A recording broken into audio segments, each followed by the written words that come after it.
Once upon a time, in the lush and verdant forests of Felineville, there was an extraordinary tiger named Tony. He was not just your average stripy feline. Tony was a tiger with an unusual penchant for poetry. Imagine, if you will, a tiger pausing dramatically in mid-hunt to recite a haiku to his prey before inevitably going in for the kill. Yes, Tony was quite the character. Unfortunately, his poetic nature didn't exactly win over many friends, particularly in the pragmatic animal kingdom.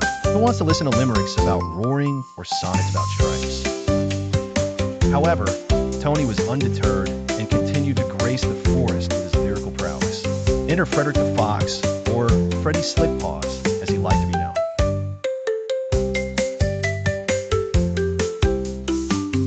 Tony was in the middle of an impromptu performance of Ode to the Winds, Act 3, when Freddy sauntered over, casually munching on a half-eaten apple he'd found somewhere.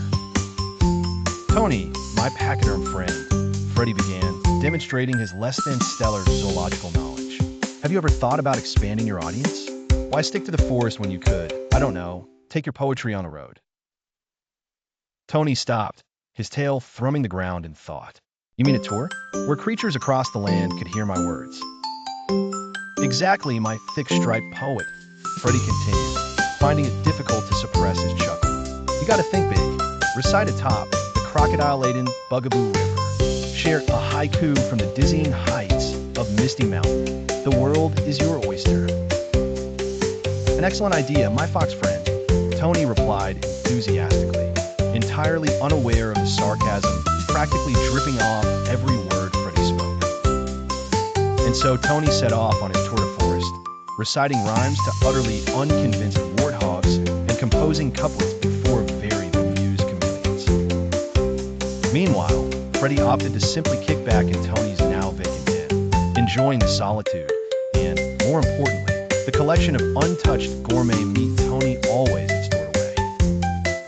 Weeks passed, and Tony returned home, a bit ragged from his journeys, but surprisingly chipper. Freddy, who'd grown accustomed to living in luxury at Tony's expense, looked at him puzzled. "How was it?" "Invigorating," bellowed Tony, his eyes lit up like a cub who'd seen his first rainbow. "Though I had to outweed a few crocodiles and avoid some considerable heights, the reception was, well, it was something. But I think maybe the world isn't quite ready for my verse just yet." Freddy, stunned, could only marvel at the fortitude, if not the stubbornness, of the tiger who refused to be tamed by reality. Tony, now rather smug, simply nodded. "Tell you what, Freddy, how about co-writing our next act together? I sense a comedic timing in you that could elevate my lines to the comedic heights of Mistake Mountain. Was it